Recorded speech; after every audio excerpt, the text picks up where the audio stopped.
Welcome to Delta Days in the Bronx. It's Thursday, June 3rd, and our first set of videos are called COVID Survival Stories. COVID was a rough time for everyone here in the Bronx, but these Bronxites were able to sit back and think about how to recreate themselves during this trying time. Please listen to their impactful stories, and we hope that you find some inspiration in them. I'm going to talk about my COVID experience, being in the pandemic and quarantine. And like the one message I try to maintain and just remember is to care for yourself while caring for others. I'm a frontliner, and of course, it's televised what we all went through during this time period. And sometimes where you're in that field of caring for other people, you don't put yourself in someone or a person of priority that you need to care for. And that's you taken and taken away from yourself and not realizing how am I supposed to take care of someone else well, and I'm not taking care of myself. So during COVID, that was my constant theme of like, okay, what am I doing to help keep my mental health strong, keep my overall health strong while serving the community and myself and caring for a loved one of somebody else or one of my own loved ones, because it was a scary time. All of our, we were going through a whole lot of emotions. I was going through a lot of emotions during that time, trying to understand what's going on. Why am I getting a new email every 2 hours? What's going on? Seeing different things that were just increasing my stress level. And there was no outlet at the time. The world was on hold. Everyone was scared. I wasn't also one of those ones who wasn't, fearful of what was going on. But then I just had to gather myself back and like, okay, what steps can I take during this very stressful time to just keep myself overall well and healthy? And one of those that I did utilize was just finding like a person, not even just a friend to talk to, but also seeking, you know, a professional to talk to. It was very high stress times. You're going through a host of emotions. You're thrown into an area and or an environment that you're not used to dealing with of a pandemic. How many of us in our lifetime have dealt with a pandemic? I'm sure none of us. So, that was the main message of like, all right, what techniques that I could utilize to help me de stress, whether a friend, whether seeking a professional, like, okay, I need some time to, release and talk and regroup and then come back and to help make myself more whole so I can be a continuous servant to somebody else. And that was one of the things I probably never did prior to that. I mean, I definitely had other stress relievers, but it was a different type of stress and a different variable that we all were dealing with at this time. So, and that's the one message that I kept at the back, like you have to care for you before you can care for somebody else. Make sure you are in check, your wholeness are in check, your mind is in check, and your overall picture of your mind, body, and spirit is together. Was when COVID hit, I had a lot of loved ones that had passed. My mother was in the hospital, my sister had COVID, my brother had COVID, and I was just like depressed in the house, not exercises, and I just started eating because eating was the only thing that seemed to comfort me. And it almost seemed like we didn't know what was going to happen. So why continue eating healthy when I felt like we all were going to die anyhow? So I ate. I slept, I worked because we worked from home. And then I had a doctor's appointment towards the end of the summer. And when I went to the doctor's appointment, she told me my sugar levels were extremely high.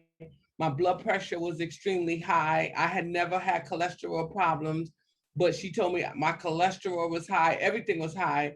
She wanted to increase my medicine. She wanted to start me from taking pills for to insulin and taking needles.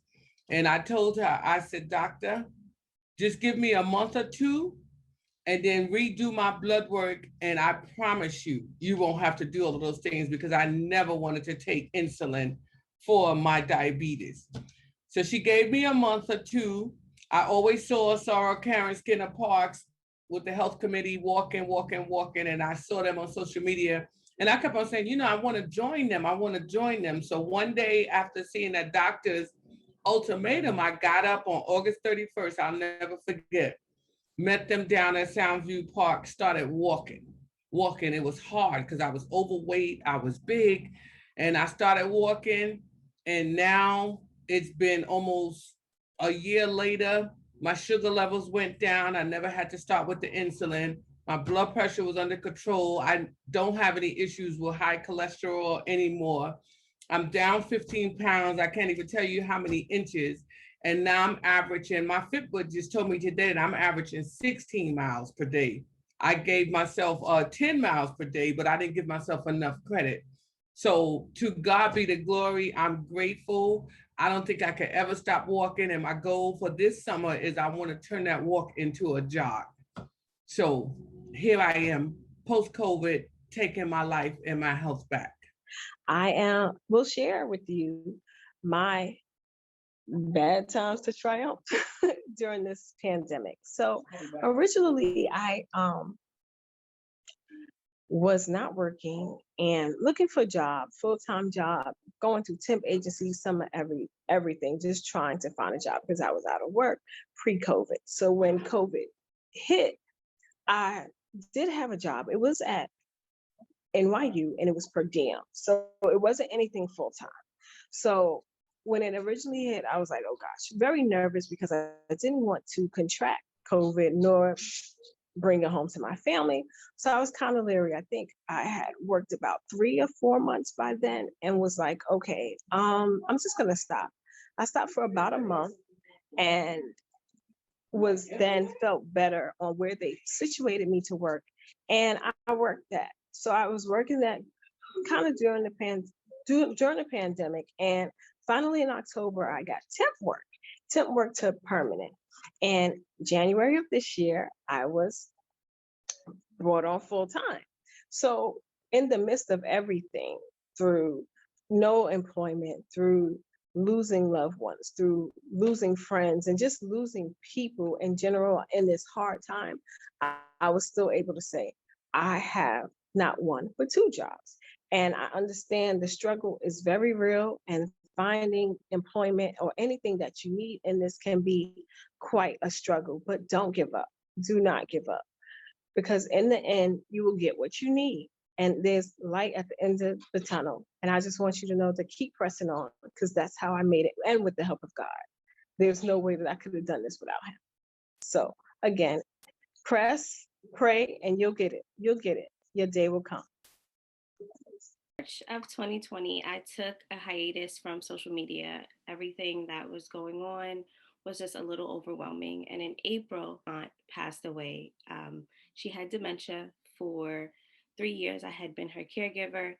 And once COVID came in, she was one of the first to lose her life. At that point, I started writing, and I started writing down all of the things that I had learned from my experience of being a caregiver with her.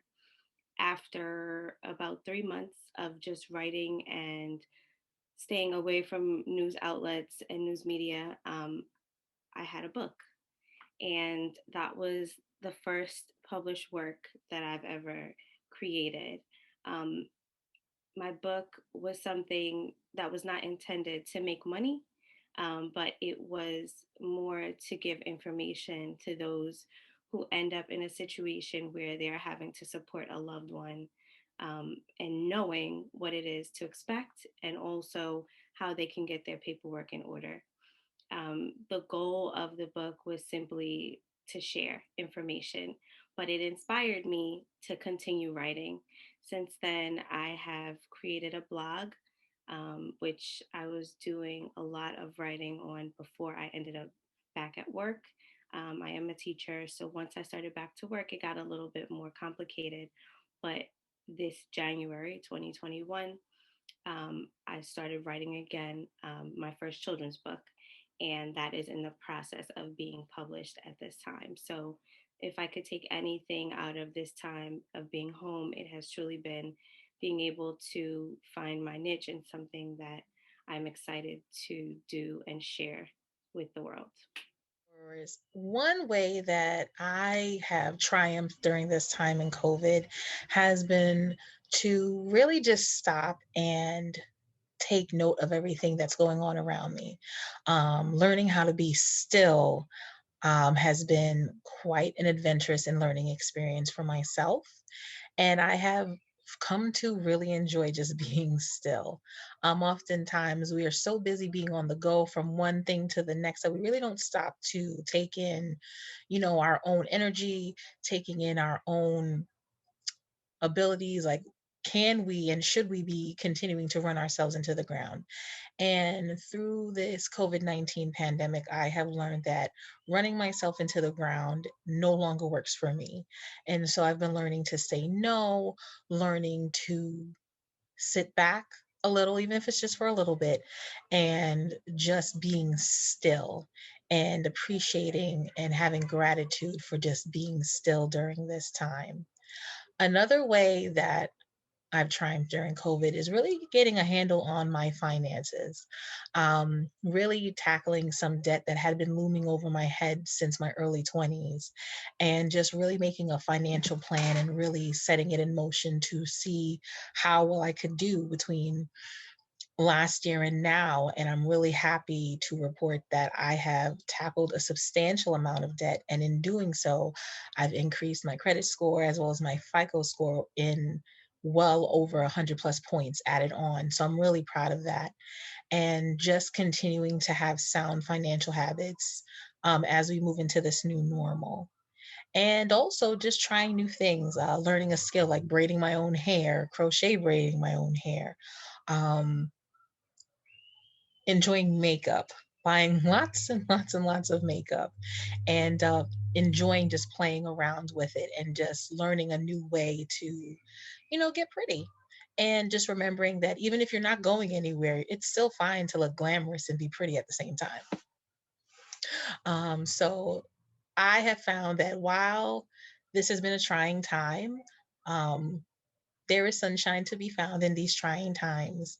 And so I'm really thankful that I've learned to be still, be more financially sound, um, play around with makeup, and just really just take in each day with a sense of gratitude, just knowing that I'm still here and very fortunate to be here. Um, and for that, I'm thankful. So thanks.